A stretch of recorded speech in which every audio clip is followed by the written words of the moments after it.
지난 시간에 율법만을 준수하고 또 행위로 의로움을 얻고자 하는 유대인에게 예수님은 어떤 존재로 다가왔느냐 했습니다. 유대인에게 예수님은 걸림돌로, 거치는 돌로 취급했다 했습니다. 오로지 자기의, 자기 행위, 그리고 자기의 옳고 내가 옳다라고 여기는 그런 율법의 행위를 추구하는, 그래서 자기의 의로움을 사람들에게 내세우려고 하는 그러한 행위를 의지하고 하나님의 의를 버린 유대인에게 하나님은 더 이상 그들을 구원하지 않을 것이다 라고 하는 것이 바울의 강조하는 내용이었습니다. 하지만 그들에게도 그럼에도 불구하고 하나님께서 구원의 길을 남겨두셨다는 거죠. 그를 버려버리는 것이 아니라 그들에게 그럼에도 하나님의 의를 따르고 구원을 얻을 수 있는 그 길을 남겨두셨는데 그것은 믿음의 말씀을 받아들이는 것이었다 하는 것이었습니다. 구원의 행위가 오직 믿음으로 얻는다는 것, 그 믿음으로 얻는 이 구원은 반드시 우리의 믿음의 삶으로 드러나야 된다는 것, 행위를 통해서 우리의 믿음이 드러나야 한다는 것이 바울의 주장입니다. 행위를 통해서 구원을 얻는 것이 아니라 믿음으로 구원을 얻었으니 그 구원을 얻음이 행위로 나타나야 한다는 거예요. 행위의 동기가 다릅니다. 이것이 바울이 지난 시간에 우리에게 통해서 주는 교훈이었습니다. 자, 그러면 여러분은 지난 한 주간의 삶을 여러분이 마음에 있는 그 믿음, 하나님을 향한 그 믿음이 어떻게 우리의 삶 가운데 드러났는지를 우리는 한번 또 이 시간에 생각해 보아야 합니다. 내 안에 있는 믿음, 하나님을 향한 은혜와 그 사랑을 나는 삶 속에서 어떻게 드러내 보였느냐 하는 거죠. 여러분, 한 주간의 삶을 어떻게 드러내 보이는 삶을 사셨습니까? 생각이 납니까?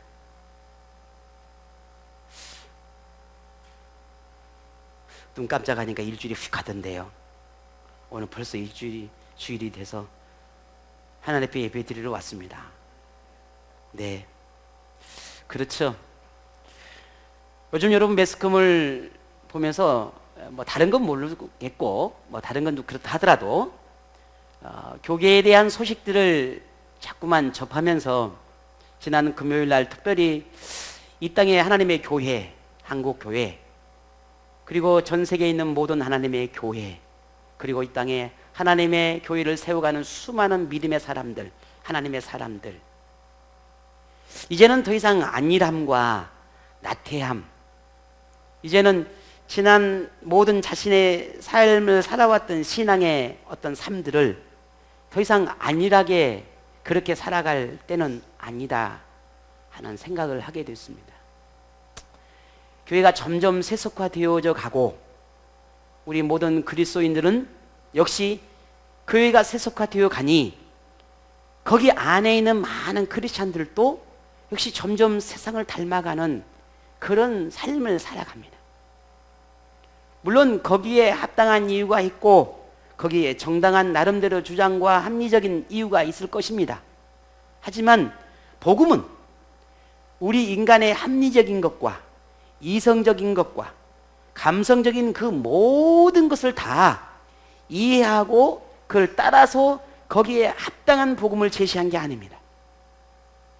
복음은 절대적인 선이고 절대적인 기준입니다. 이 기준 앞에 우리가 맞춰가는 것이지 거꾸로 우리의 기준과 우리의 삶에 복음이 맞춰가는 것은 아니란 말입니다. 그런데 어느 날부터인가 우리 많은 그리스도인들이 바뀌었습니다. 복음이 나의 삶으로 맞춰주고 하나님 말씀이 나의 삶으로 들어오기를, 그래서 내가 살아가는 삶이 마치 기준이 되는 것처럼 착각하는 그런 교회, 그런 신앙의 삶이 만들어지기 시작했습니다. 그럼에도 하나님은 지금도 하나님의 종들을 통해, 그럼에도 그 가운데 하나님께서 선택한 믿음의 사람들을 통해 복음을 말하게 하고 진리를 말하게 하고 교회와 성도들을 바르게 세워가고자 하는 남은 자가 있음을 분명 성경을 통해서 말하고 있습니다. 저는 그 하나님께서 수많은 믿음의 사람들, 수십여 개의 하나님이 말하는 믿음의 사람들 가운데에도 분명 하나님은 선택해서 그들을 이 땅에, 이 민족에, 열방 가운데 분명 진리를 선포하는 남은 자가 있을 거라 저는 믿습니다.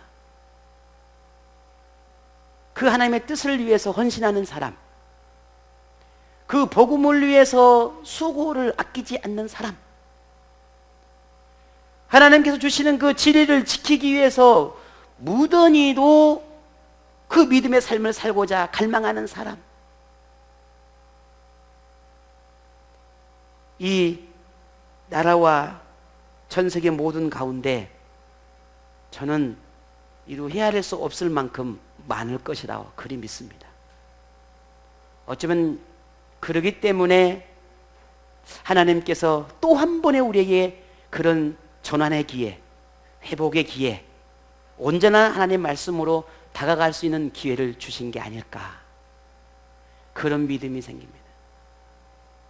그들의 기도와 그들의 부르짖음과 그들의 열정과 그들의 하나님께 구하는 그 기도의 소리를 하나님은 듣고 계신다라고 저는 그리 믿습니다. 아브라함이 소돔과 고모라를 놓고 기도할 때에 룻의 가정을 위해 기도했던 것처럼 말이죠. 성경은 모든 사람이 죄인이다 그렇게 정의했습니다. 그래서 구원이 필요하다라고 했습니다. 그래서 하나님은 죄인을 구원할 길을 열어주셨는데 그 놀라운 비밀이 우리는 복음이라고 말을 합니다. 성경은 복음입니다. 신약 성경만 복음이 아니라 구약 성경도 복음입니다. 성경 66권 모든 한 구절 한 구절이 복음입니다. 왜냐하면 그 복음은 죄를 향한 하나님의 용서와 사랑이 담겨져 있고 구원을 이루시는 하나님의 능력이 되기 때문에 그렇습니다. 그래서 복음은 하나님께서 죄인에게 허락하신 가장 고귀한 선물입니다. 우리는 그 놀라운 선물을 받은 사람들이고, 그리고 지금 우리는 그 선물을 받아서 즐겁게, 재밌게, 행복하게 누리고 살아가고 있습니다. 우리가 고백하지 않을 수 없는 놀라운 진리 중에 하나가 그 복음이 누구에게나 열려있고 누구나 가질 수 있다라는 겁니다. 제한적이지 않다라는 겁니다. 특별한 대상에게 허락된 것이 아니다라는 겁니다. 그것을 지난 시간에도 그랬고 오늘 본문의 말씀도 바울이 똑같이 이야기합니다. 뭐라고? 오늘 본문까지 13절에 보니까 11절에도 그랬고 13절에도 동일한 의미의 말을 합니다. 그 중에 13절을 보면 누구든지 주의 이름을 부르는 자는 무엇을 받는다? 구원을 받는다. 구원을 받는데 누가 받는다? 주의 이름을 부르는 자다. 근데 그들이 누구에게 있다? 모든 사람들에게. 모든 사람들이. 모든 사람. 구원은 누구든지 받는다. 모든 사람들에게 열려있다. 이 말이 여러분에게 어떻게 다가오십니까? 어떻게 느껴지십니까? 너무나 당연한 거라고 생각합니까? 지금 오늘 우리가 그 은혜를 다 받아 누리고 있으니까 누구에게든지 열려있다라고 하는 이 복음의 진리가 그렇게 어쩌면 우리가 심각하게 너무 중요하게 깨닫지 못하고 있는지도 모릅니다. 누구에게가 아니라 어느 하나님이 원하시는 그 어떠한 부류나 특정 대상에게만 만일 그 복음이 주어진다면 우리는 어떻게 되는 걸까요? 하지만 오늘 우리에게는 그 누구든지라고 하는 이 말 안에 포함되어 있기 때문에 그 복음을 누렸지만 오늘 이 성경에 기록된 이 당시에는 이 진리를 아는 것이 너무나 중요했습니다. 누구든지라고 하는 이 말 한 구절이 얼마나 중요했는지 모릅니다. 우리는 쉽게 받아들였지만 이 당시에는 구원은 누구나 얻는 것이 아니라 이미 정해졌고 특별한 사람에게만 허락되는 것이라고 믿는 사람들이 있었단 말입니다. 그들이 누구죠? 유대인들이었습니다. 그러니 바울이 누구든지라고 하는 이 말 아무것도 아닌 것 같아도 이 말 한마디가 그렇게 중요했던 겁니다. 누구든지, 모든 사람들에게. 이런 유대인들에게 구원은 하나님으로부터 특별한 선택을 받은 유일한 민족인 이 유대인의 것이요 오직 이스라엘 민족의 후손에게만 허락된 전유물로 취급했다는 겁니다. 왜 이들은 그렇게 생각했을까? 그 위를 구약 성경에서 말씀해서 가져올 수 있지요. 레위기 26장 12절에 보면 이런 말씀이 있습니다. 나는 너희 중에 행하여 너희는 너희의 하나님이 되고 너희는 내 백성이 될 것이라. 나는 너희의 하나님이 되고 너희는 내 백성이 될 것이다 라고 하는 말씀, 약속의 말씀이 있었습니다. 여러분 너무 잘 아시는 말씀이죠. 유대인들은 이 말씀을 붙잡는 겁니다.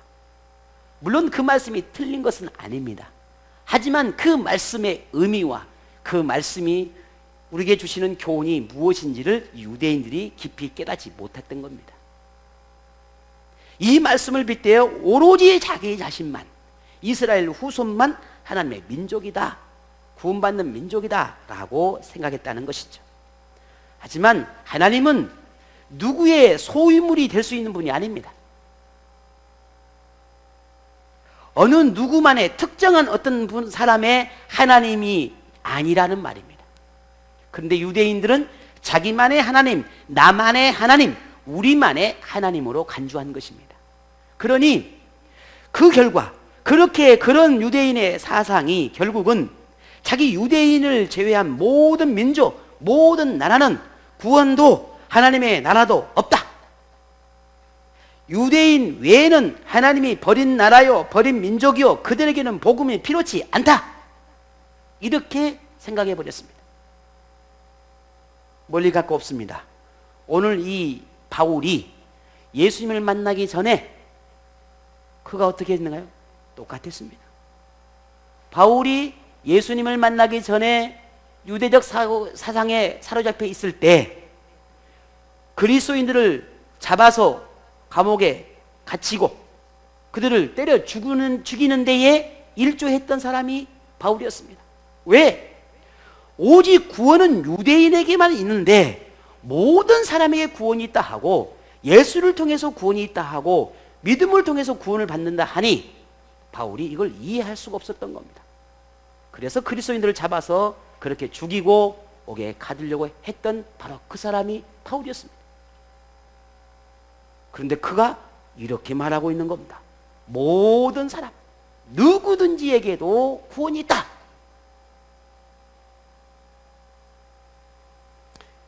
자, 그런데 이런 유대인에게 바울이 말하는, 아니 예수님께서 말씀하시는, 하나님께서 말씀하시는 누구든지 구원을 받을 수 있고 누구든지 하나님의 자녀가 될 수가 있고 누구든지 하나님의 나라를 소유할 수 있다 라고 하는 이런 예수님의 가르침, 바울의 증언이 그들에게 어떻게 들려 있었겠냐는 거죠. 유대인들에게 어떻게 그게 이해될 수 있었겠습니까? 이해될 수도 받아들일 수도 없었습니다.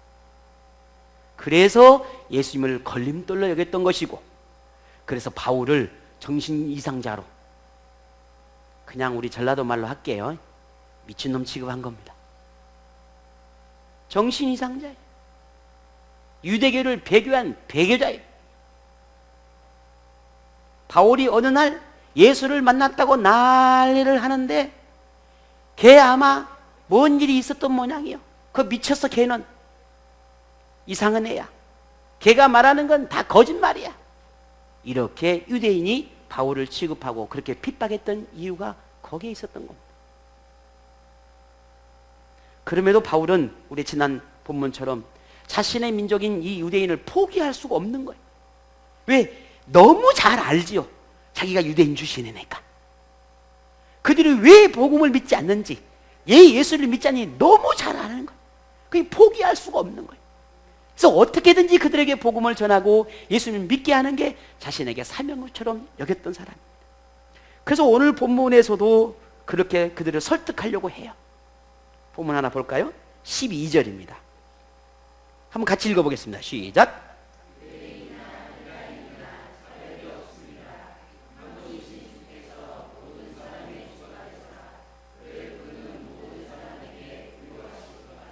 아멘. 유대인은 자기만, 유대인은 유대인에게만 구원이 있다라고 그렇게 생각하고 차별을 했지만 예수님에게는 구원은 차별이 없다, 그렇게 말하고 있습니다. 유대인에게 구원은 유대인만의 것이지만 예수님이 말씀하시는 구원은 모든 나라, 모든 사람이 누리는 복이다, 그렇게 말하고 있습니다. 지금 우리가 소유한 이 복음, 우리가 소유한 이 구원은 그 누구든지를 통해서 얻어낸 하나님의 은혜요, 하나님의 복입니다. 여러분 믿으십니까? 만약에 유대인이 그 진리가 맞다면 우리는 복음을 받지 못했습니다. 우리는 영원한 하나님의 심판에 들어갈 수밖에 없는 것입니다. 그런데 그 복음이 우리에게 오기까지, 내가 그 복음을 누리기까지 얼마나 많은 2000년이 넘은 그 세월 속에서 수많은 사람들이 순교와 피 흘림이 있었는지 모릅니다. 그 복음을 지키기 위해서 누구든지 받아야 돼야 할 그 복음이기 때문에, 모든 민족이 누려야 할 복음이기 때문에, 그래서 수많은 사람들이 죽어갔습니다. 그걸 지켜내기 위해서. 바울도 역시 마찬가지고, 그 결과 오늘 저와 여러분이 그 복음의 은혜를 누리게 된 것입니다. 지금 내가 이렇게 누리고 있다고 이게 쉽게 생각하고 내가 그냥 당연히 여기는 것은 결코 그 복음의 정신을 우리가 제대로 이해하지 못하는 것입니다. 바울은 유대인과 이방인을 분류하고 거룩한 민족 혹은 속된 민족으로 구분하고 그렇게 스스로 의롭다고 여기고 구원받은 백성이로 여겼던 그 유대인에게 더 이상 너희는 구원이 없다, 너희는 더 이상 구원이 없다 라고 말했어요. 예수님을 배척하고 자기 의를 세우려고 율법의 행위만을 강조하는 너희 유대인에게는 하나님은 더 이상 구원이 없다, 하나님 앞에 너희는 부끄러움을 당하게 될 것이다, 그렇게 선포했습니다. 자, 그러면 하나님이 그 유대인을 완전히 버린 건가?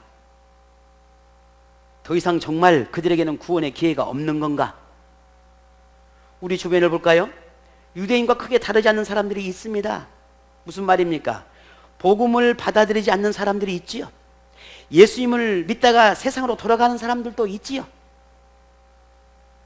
스스로 죄가 없다고 생각하고 혹은 내가 착하게 선하게 살면 구원을 받을 수 있다라고 생각하는 사람들이 있죠. 이들에게 더 이상 구원의 기회가 없을까? 만일 그렇다면 복음은 구원의 능력이 없는 것입니다. 다시 말씀드리지만 만약에 그렇다면 우리는 더 이상 이 복음을 받아들일 이유가 없습니다. 무슨 말입니까? 그들에게도 복음은 구원의 대상이 되어야 하고 그들에게도 똑같이 구원의 기회가 허용이 되어야 합니다. 다시 돌아올 수 있는 기회가 허용이 되어야 합니다. 그래야 복음인 것입니다. 왜? 아직 그들은 하나님의 나라에 들어갈, 하나님의 복음을 받아들일 수 있는 기회가 있기 때문입니다. 하나님이 그 기회를 허락하지 않는다면, 더 이상 그들에게 복음을 허락하지 않는다면 그게 어떻게 복음이 될 수 있겠냐는 것입니다. 그래서 하나님은 오늘 성경을 통해서 우리에게 모든 사람들이 아직 기회가 있을 때 그 기회에 하나님의 복음을 받아들일 수 있는 그 방법을 우리에게 가르쳐 주셨습니다. 내가 호흡을 하고 있는 이 모든 삶을 살아가는 그 순간은 다 기회입니다. 하나님을 만날 수 있는 기회, 하나님의 은혜를 경험할 수 있는 기회, 더 하나님 앞에 가까이 나갈 수 있는 기회, 더 하나님 앞에 헌신하고 수고할 수 있는 기회, 더 하나님을 붙잡을 수 있는 기회, 모든 게 기회. 하지만 그 기회가 평생 영원히 우리에게 주어질까요? 그렇지 않습니다. 그 기회가 오늘이 마지막일 수도 있습니다. 그 기회가 지금이 마지막일 수 있습니다. 하나님은 그렇게 내게 주어진 기회를 통해서 구원을 얻을 수 있는 구체적인 방법을 바울을 통해서 우리에게 알려주셨습니다. 오늘 본문 9절입니다. 볼까요? 다 같이 시작.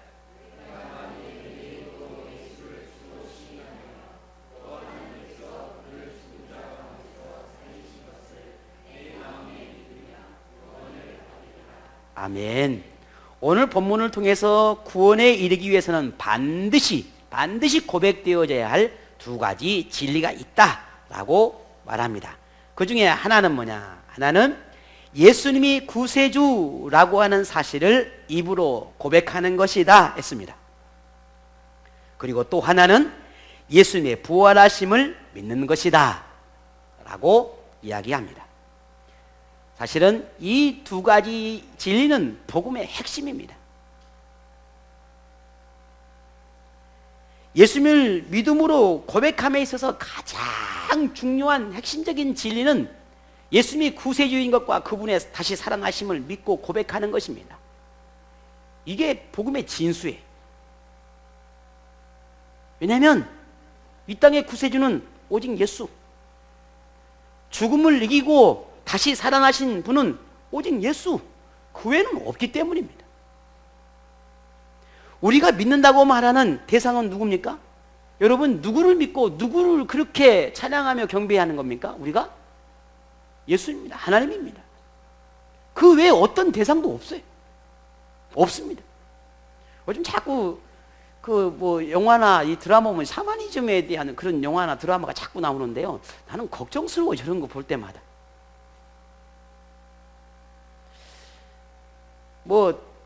자꾸 매스컴에 교회에 대한 안 좋은 이야기들이 자꾸 최근에도 나오고 이게 보도가 되고, 꼭 무슨 드라마 소재 중에 사입이 이상한 교주가 나와갖고 드라마 소재로 나오고, 그래가지고 그 이상해서 꼭 교회가 다 안 믿는 사람이 다 교회가 그런 줄 알고, 목사가 다 그런 줄 알고. 저도 그러나요? 참 그거 보면 안타까워요. 물론 드라마나 인기를 끌려고 그러는지는 모르겠는데, 꼭 왜 소재가 그런 소재가 나오는지 난 참 알 수가 없어요. 어찌됐든 참 그것도 저는 참 기도 제목이라고 생각을 합니다. 왜냐하면 사탄이 우리 교회를 무너뜨리는 참 많은 방법들이 있는데요, 가장 확실한 방법은 목사를 무너뜨리는 겁니다. 목사를 타락시키는 게 가장 크게 무너뜨리는 방법 중에 하나인데, 근데 그게 잘 안 되거든요. 잘 안 되니까 세상의 문화를 이용합니다. 문화. 세상의 문화는 모든 사람들에게 오픈되어 있거든요. 그리고 이 문화는 한순간에 임팩트 있게 다가가는 것이 아니라 잔잔하게 그 사람의 삶 가운데 젖어들게 하는 거거든요. 이게 문화예요. 사탄은 그래서 이런 문화를 이용해서 교회를 핍박하고 타락하게 해요. 우리가 정신 똑바로 차리지 않으면 나도 모르는 사이에 그 문화 속에 내가 젖어 있어서 이것이 하나님이 원하는 것인지 아닌지, 이게 맞는 것인지 이게 그릇된 것인지 분간을 못할 때가 참 많아요. 그래서 늘 말씀이 기준이 되어야 하는 이유가 바로 거기에 있습니다. 우리가 믿는 대상이 누군가? 하나님이 오직 예수님입니다. 그 외에는 없습니다. 믿음의 대상이 예수님뿐이다 라고 하는 이 말 속에서는 예수님을 통해서만 구원을 받을 수 있다 라고 하는 의미예요. 다시 말해 다른 사람의 다른 존재에서는 구원자가 없다는 말이죠. 때문에 예수님이 누구인지를 아는 것, 그리고 믿는 것, 그리고 그 모든 진리에서 시인하는 것은 믿음의 시작이고 근본이 되는 것입니다. 예수님이 누군지를 모른다?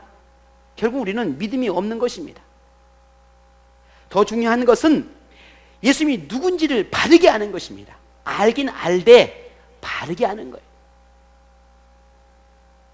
왜냐하면 예수님을 아는 것, 바르게 아느냐, 그렇지 못하느냐 하는 것은 곧 구원을 받느냐, 구원을 받지 못하느냐와 직결되기 때문에 그렇습니다. 신천지, 수많은 이단들, 하나님의 교회, 왜 그들을 우리는 이단이라고 말합니까?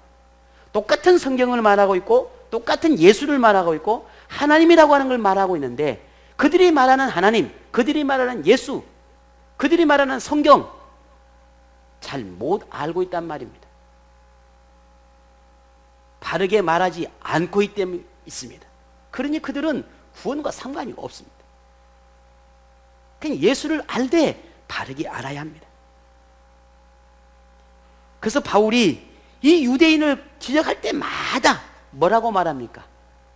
예수를 알지 못함에 대해서, 바르게 알지 못함에 대해서 이야기하고 있는 것입니다. 지난주에 그랬죠. 하나님에 대한 열정은 있어요. 그런데 뭘 알지는 못해? 하나님을 바르게 알지를 못하는 거예요. 여러분 이단들 보세요. 와, 정말 신천지 보세요. 대단해요.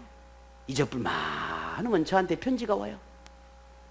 잊어볼 많은 편지가 와가지고 목사님 회개하십시오. 내가 왜 니한테 회개를 해?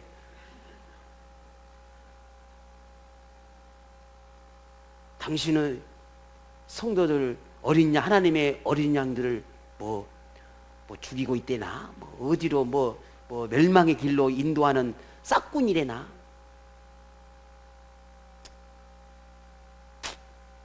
싹슨 받긴 받아요. 제가 싹슨 받지만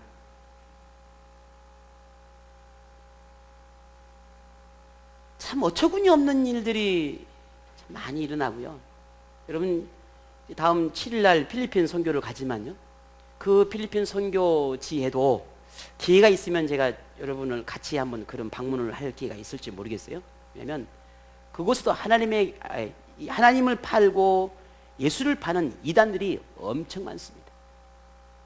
참 답답한 것 중에 하나가 뭐냐면요, 우리나라에서 이단이라고 말하는 그 집단들이 필리핀에도 많이 있다는 겁니다. 하나님의 교회도 있고요.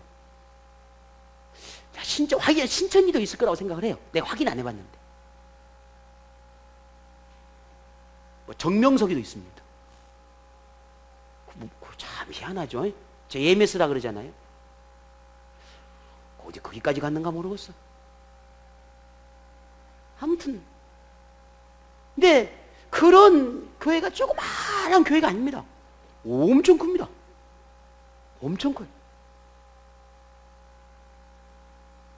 아무리 하나님에 대한 열정, 뭔가 내가 믿는다고 하는 그 믿음의 열정이 있어도 하나님을 제대로 알지 못하고 복음을 제대로 알지 못하면 그 모든 것이 헛되다라는 겁니다. 왜? 구원과 상관이 없으니까.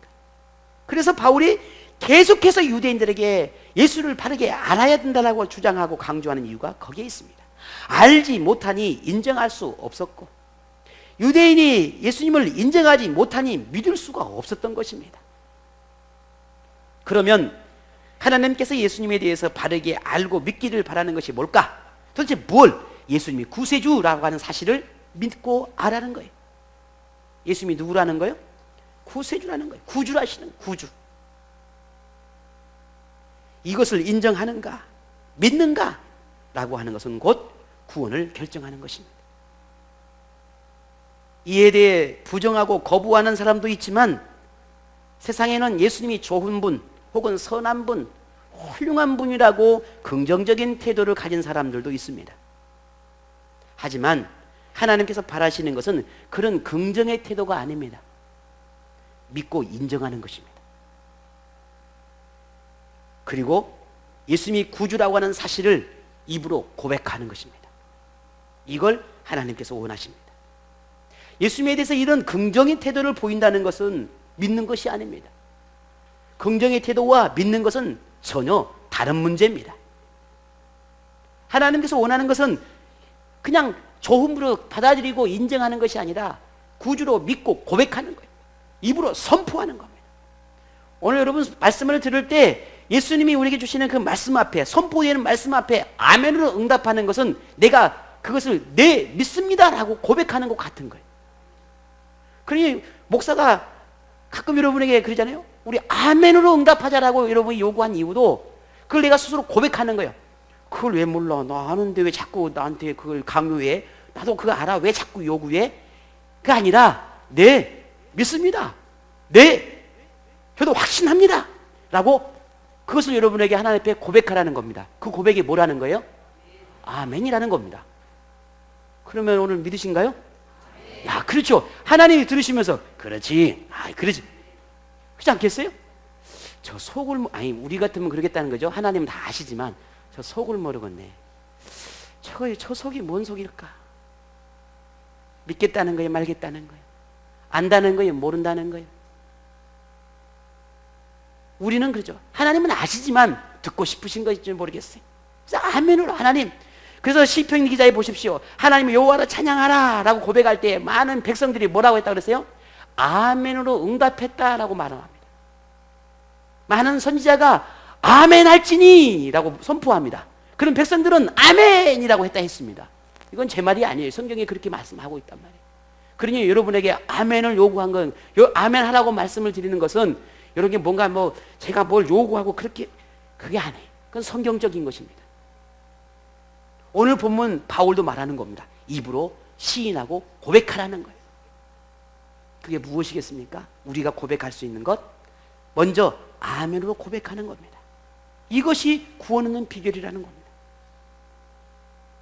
뿐만 아니라 구원을 얻기 위해서는 두 번째로 뭐라 그랬습니까? 예수님의 부활을 믿는 것이라 했습니다. 유대인 중에도 죽은 자의 부활을 믿는 사람도 있고 믿지 않는 부류도 있었습니다.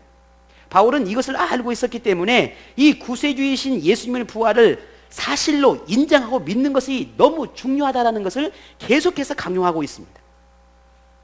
또한 예수님을 부활하게 하신 분이 하나님이다 라고 하는 것을 오늘 본문에 또 말하고 있습니다. 그걸 믿어야 된다는 거예요. 예수님이 스스로 죽음을 이기고 부활하신 게 또 그런 능력이 있으시지만, 그러나 그 부활을 일으키시는, 예수님을 죽은 자를 일으키셨던 그 부활의 능력이 어디로부터 왔느냐?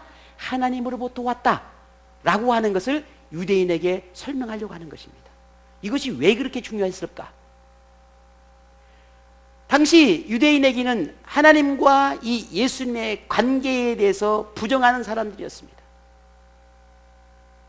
예수님이 하나님께서 보내신 메시아였고 하나님께서 보시는 구세주였다는 것을 인정하지 않았어요. 그리고 오로지 하나님을 바라보는 유일신 신앙으로 살았던 그들이었죠. 그러니 예수님이 나는 하나님의 아들이다, 내가 하나님의 보냄받은 자다 아무리 선포해도 오히려 예수님을 뭘로? 신성 모독죄라 해서 예수님을 죽인 게 아니겠습니까? 이런 관계성을 부인하는 그들이었어요. 그런데 바울이 그 관계성, 하나님과 예수님의 관계성을 이렇게 설명한 것입니다. 하나님께서 예수 그리스도를 부활케 하셨다는 겁니다. 이것을 믿어야 너희들이 구원받는다 라고 설명하고 있는 겁니다. 결국 예수님의 부활을 믿는다 라고 하는 것은, 하나님께서 예수님의 부활케 하심을 믿는다 라고 하는 것은, 그 속에서는 예수님의 구주와 메시아이심과 하나님의 아들 되심을 인정하고 믿는다라고 하는 것을 고백하는 것이 되기 때문에 그렇습니다. 그래서 바울이 묻는 것이, 이것을 내가 믿느냐? 그래야 우리는 구원을 받을 수 있다라는 것입니다. 그러므로 오늘 성경에 보여지는 유대인뿐만 아니라 현재 우리에게도 예수님의 부활을 믿는다는 것은 곧 예수님과 하나님과 관계를 인정하고 믿는 것이기 때문에 이 부활을 믿는 것은 우리 신앙의 본질이 되는 것입니다. 아주 중요한 신앙의 본질입니다. 그 부활을 얼마나 중요하게 여겼던지 바울은 고린도서 15장에 보면 아예 한 장 전체를 다 부활을 설명해 두고 있습니다. 다 부활은. 그 중에 간략하게 제가 몇 마디로 요약하면 이렇게 설명해 놨죠. 부활이 없으면 영생도 없다. 부활이 없으면 구원도 없다. 부활이 없으면 죽은 자의 부활도 없다. 부활이 없으면 모든 믿음도 헛되다. 그만큼의 부활에 믿는 신앙이 우리 그리스도인은 중요하고 그것이 곧 구원을 받는 비결이다. 뿐만 아니라 그 부활을 믿는 신앙이 우리의 진실한 참된 올바른 신앙의 고백이다라고 말하고 있습니다. 여러분 부활을 믿으십니까? 예수님의 부활을 믿는데 내가 부활할 것도 믿나요? 갑자기 왜? 예수님은 부활했다는 걸 믿는데 내가 더 다음에 부활을 내나? 여기에는 아닙니다. 예수님께서 부활하셨으면 나도 마지막 때에 부활할 거라고 하는 것을 보여주기는 하나의 증거였다라고 그랬어요. 그것을 성경에는 첫 열매가 되어 주셨다라고 그렇게 말씀해 주신 겁니다. 마지막 때에 내가 주님이 내 목숨을 다하는 그 순간까지 주님이 이 땅에 오시지 않았다면 우리는 흙으로 돌아갈 것입니다. 그러나 주님이 다시 이 땅에 재림하실 때는 우리는 다시 살아납니다. 이걸 내가 믿느냐라고 하는 거예요. 여러분 믿으십니까? 예수님이 죽으시고 다시 살아나심은 우리에게도 그런 부활이 있음을 믿게 하기 위해서 다시 살아나셨다라고 성경은 증언하고 있습니다. 그래서 이 부활을 믿는 게 우리는 구원에 얻는 비결 중에 하나다라는 것입니다. 자, 그렇다면 예수님의 구세주도 믿고 예수님이 부활하심을 믿고 이 믿음이 내 안에 확신하고 있다라고 하는 사실을 나는 어떻게 알 수 있을까? 이거 나는 내가 확신하고 있구나 라고 하는 것을 어떻게 확인할 수 있을까? 이걸 내가 하나님 앞에 어떻게 이 믿음을 보여드릴 수 있을까? 누가 하나님을 보든 세상의 사람들이 보든 혹은 내 스스로에게도 이 믿음의 이 진실을 믿고 있음을 나는 어떻게 드러낼 수 있을까? 하나님은 우리에게 그 드러냄에 대한 반응, 믿음에 대한 반응이 반드시 우리에게 있어야 된다고 가르쳐 줍니다. 그 반응이 뭘까요? 입으로 고백하는 것입니다. 어떻게 해요? 이렇게요. 10절에 사람이 마음으로 믿어 의에 이르고 입으로 신하여 구원에 이르느니라. 사람이 마음에 믿으면 의에 이른답니다. 의롭게 됩니다. 그리고 그 다음에 우리에게는 뭐라고요? 입으로 시인하는 거예요. 입으로 고백하라는 겁니다. 입으로 인정하라고 말합니다. 그래야 어떻게 한다고요? 구원에 이른다 했습니다. 오늘 여러분께 묻습니다. 예수님이 구세주이심을 믿으십니까? 이라고 고백하는 것이 우리가 구원에 이르는 거라고요. 요즘 CF 보니까 가운데 어떤 분이 뭐라고 해놓고 그런다고 지금 그렇게 하더라고요. 나도 그걸 잘 기회가 안 나네요. 네. 그래요. 우리가 하나님 앞에 그렇게 고백하는 겁니다. 대신 고백하지 말고 목사가 그렇게 하지 말고 직접 고백하세요. 누구에게? 하나님 앞에. 어떻게? 아멘이라고. 여러분 예수님 앞에 부활하시면 믿으신가요? 여러분 이런 입으로 직접 하나님 앞에 고백하라고. 저는 믿습니다. 주님 저는 믿습니다. 이 고백이 우리에게 필요한 거예요. 전해줘. 뭐라고? 이렇게 한다고. 직접 말해. 직접. 목사님 하나님 앞에 내가 하나님을 사랑한다고 대신 말씀해 주세요. 아니라고요. 우리의 입으로 고백하라고 말하고 있습니다. 마지막 때 부활의 영광 오늘 여러분의 것이 되기를 축복합니다. 우리가 진실로 믿는다면 우리는 시인하고 고백할 수 있습니다. 그 고백이야말로 구원을 확신하는 그 증거가 되기 때문입니다. 이제는 믿음의 그 진실함을 여러분 드러내시기를 바랍니다. 내 믿음을 구체적으로 행위로 드러내시기를 바랍니다. 여러분의 믿음이 결코 헛되지 않다라고 하는 것을 여러분의 입으로 고백하시기를 바랍니다. 세상은 우리가 고백하지 않으면 절대 알 수 없습니다. 세상은 그래서 우리의 믿음의 진실함을 보고 싶어하고 알고 싶어합니다. 우리가 믿는 이 하나님이 정말 구원할 수 있는 능력이 있는가? 우리를 통해서 듣고 싶고 우리를 통해서 확인하고 싶어합니다. 왜? 모르니까. 그렇다면 어떻게 이것이 가능하겠습니까? 우리가 들려줘야 합니다. 보여줘야 합니다. 믿음을 소유한 우리가 그 믿음을 입으로 고백하지 않으면 누가 믿음에 대해서 이해할 수 있고 들을 수 있겠습니까?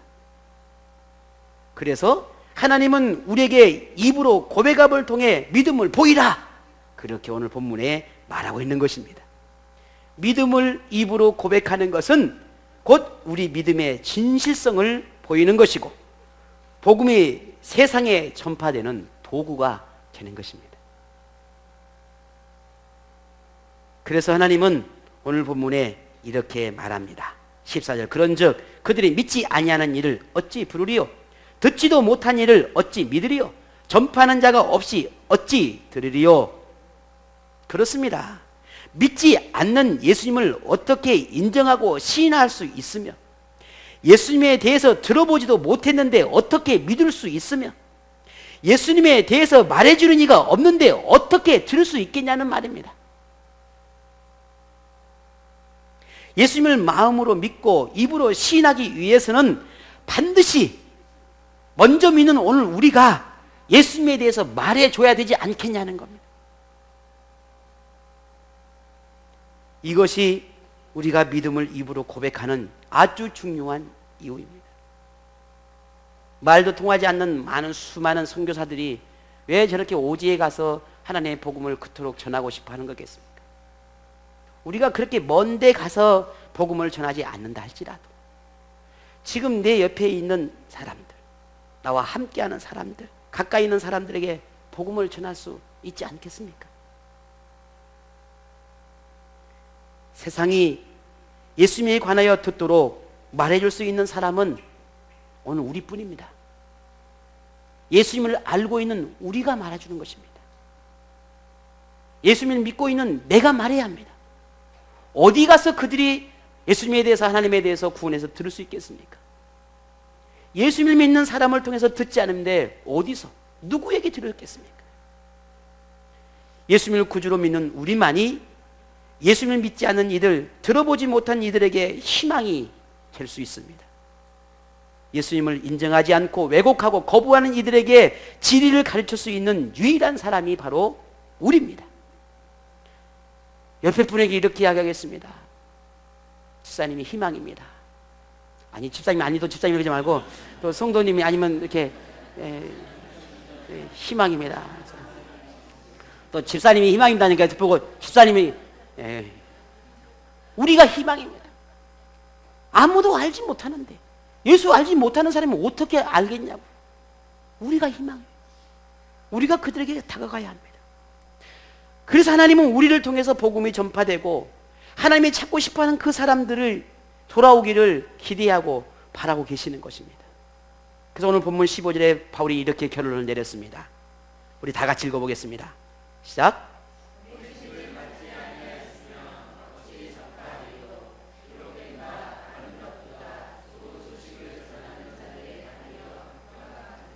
아멘. 그렇습니다.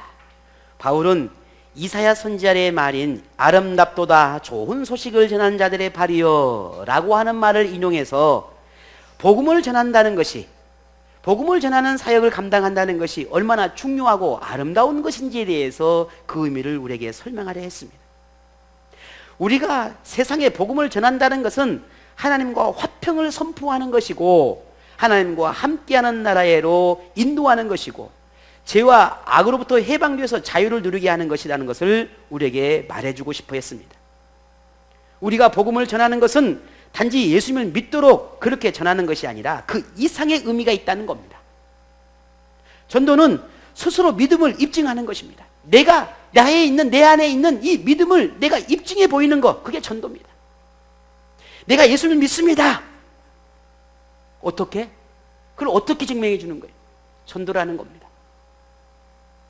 전도예요. 바울이 우리에게 말하고 있는 증거는 전도입니다.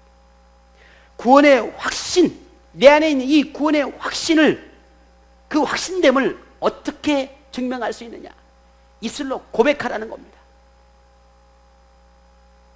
그것이 전도라는 겁니다. 그런데 이것이 바울의 원함이 아니라, 오늘 내가 꿈꾸는 것이 아니라 하나님의 원하심이고 하나님의 뜻이라는 겁니다. 그러므로 전도가 어느 특정 사람들의 사명이나 책임이 아니라 예수님을 구주로 믿는 모든 사람들에게 주어지는 믿음이요, 믿음의 열매요, 믿음의 증거라는 것을 우리는 잊지 말아야 합니다. 목사만 전도하는 게 아니에요. 저기 선교사님만 전도하는 게 아니에요. 신앙생활을 아주 잘하는 오래한 권사님이나 장로님만이 전도하는 게 아니라는 거예요. 오늘 우리 모두가 그 전도의 사명이 주어진 것입니다. 한 영혼이 하나님께 돌아오는 것을 얼마나 귀하게 여기시는지 우리는 다 알고 있는 사실입니다. 그게 얼마나 하나님의 큰 기쁨인지 모르는 사람 아무도 없습니다. 그게 하나님이 얼마나 간절히 원하고 계시는지 이 또한 알지 못하는 그리스도인은 아무도 없습니다. 그럼에도 불구하고 우리는 내 마음에 믿음은 있으나 이 믿음을 고백하고 선포하는 일에는 우리는 너무너무 부족하고 안일한 태도가 우리에게 있다라는 거죠. 오늘 바울은 마음에 믿는 것을 입으로 선포하기까지 나아갈 수 있기를 오늘 다시 우리에게 호소하고 있습니다. 그래서 바울은 그렇게 수많은 어렵고 힘든 상황 속에서도 그렇게 유대인을 통해서 구박을 받고 핍박을 받아도 선포할 수밖에 없었던 이유가 바로 거기에 있었습니다. 내가 믿는 예수, 너희들이 잘 못 알고 있는 예수, 내가 말하지 않으면, 내가 너에게 가르치지 않으면, 내가 선포하지 않으면 너희는 영원히 구원받을 수 없는데 어떻게 내가 가만히 앉아 있을 수 있겠냐는 거예요. 그래서 오늘 우리에게도 당부하고 있는 겁니다. 입으로 고백하라, 전파하라, 선포하라. 그것이 인생의 가장 가치 있는 일이고 소중한 일이고 귀한 일이라고 하는 것을 우리에게 말하고 있습니다. 이제 우리가 믿는 예수님, 그 예수님을 마음으로 믿는 것으로 그치는 것이 아니라 입으로 고백하는 삶이 우리에게 일어나기를 바랍니다. 전도를 통해서 믿음이 고백되어지고 전도를 통해서 하나님 앞에 오늘 저와 여러분의 믿음이 진실하다라고 하는 것, 신실하다고 하는 것을 드러낼 수 있는 오늘 저희들의 믿음의 고백이 일어나기를 원합니다. 우리의 입으로 고백하는 신앙, 마음에서 일어나는 그 믿음을 이제는 드러내는 신앙, 믿음의 증거를 가진 신앙, 내게 주신 하나님의 그 구원의 기쁨과 감사를 표현할 줄 아는, 자랑할 줄 아는 그런 신앙을 오늘 우리가 소유하기를 원합니다. 그 신앙이 우리에게 이루어질 때 우리의 믿음은 더욱 견고하고 굳건해지게 되는 것입니다. 그 흔들림이 없는 믿음, 자랑하고 또 자랑하는, 선포하는 그런 믿음, 그 믿음으로 하나님의 구원을 이루어 가시는 복된 삶이 오늘 여러분 가운데 임하기를 축복합니다.